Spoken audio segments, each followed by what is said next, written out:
एक जमाने की बात है, दूर दराज जादुई पहाड़ों और बहते हुए नदियों के बीच एक जादुई जंगल था। यहाँ सब कुछ मामूली नहीं था, बल्कि हर शाख, हर पत्ता और हर परिंदा एक अलग ही रंग, खुशबू और रोशनी में दमकता था। इसी जंगल में एक सुनहरी परिंदा बसता था, जिसके परों से रोशनी निकलती और जिसकी आवाज सुनकर पहाड़ और दरिया दोनों कांप उठते थे। बादशाह का बेटा शहजादा आर्यन, जिसे तीर अंदाजी, बहादुरी और नेक दिल होने की वजह से सब जानते थे, ने सुनहरी परिंदे की कहानी सुनी और इसे देखने का ख्वाब दिल में बसा लिया। वो जानता था कि ये परिंदा सिर्फ दिल के सच्चे और नेक लोगों के सामने आता है। एक दिन शहजादा आर्यन ने अपनी जादुई तलवार और सुनहरी कमजोर के साथ जंगल की राह ली। दरख्तों के दरमियान वो सुनहरी परिंदे की आवाज सुनी, जो जैसे सुनहरी झरनों की तरह गूंज रही थी। परिंदा अचानक शहजादे के सामने आ गया, लेकिन हैरत की बात ये थी कि वो परिंदा शहजादी ज़हरा में बदल गया, एक ऐसी लड़की जिसकी आंखें सितारों की तरह चमकती थी और आवाज चांदनी की रोशनी की मानंद नरम और दिलकश थी।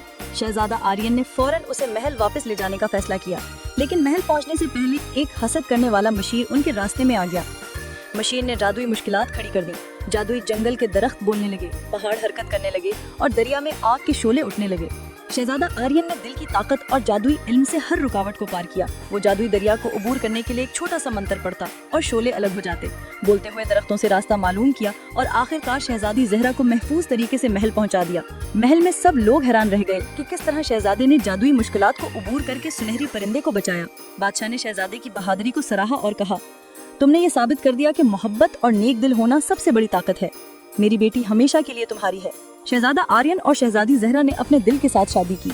महल में खुशियां दोबारा लौट आईं। दरिया की आवाजें, परिंदों के नगमे और लोगों की हंसी हर गोशे में गूंजने लगी। हसद करने वाले मशीर को महल से निकाल दिया गया और दोनों एक दूसरे के साथ जादुई मोहब्बत और खुशियों में रहने लगे। और यूं शहजादा और सुनहरी परिंदा बनकर आई हुई शहजादी की कहानी हमेशा के लिए लोगों के दिलों में जिंदा रह गई। परिंदों के नगमों, दरिया की सुरगोशियों और कहानी सुनाने वाले बुजुर्गों की ज़बानी। अगर आपको ये जादुई और मोहब्बत भरी कहानी पसंद आई, सब्सक्राइब करें हमारे चैनल के लिए, लाइक करें अगर दिल को छू गया और कमेंट में बताएं कि आपका पसंदीदा लम्हा कौन सा था।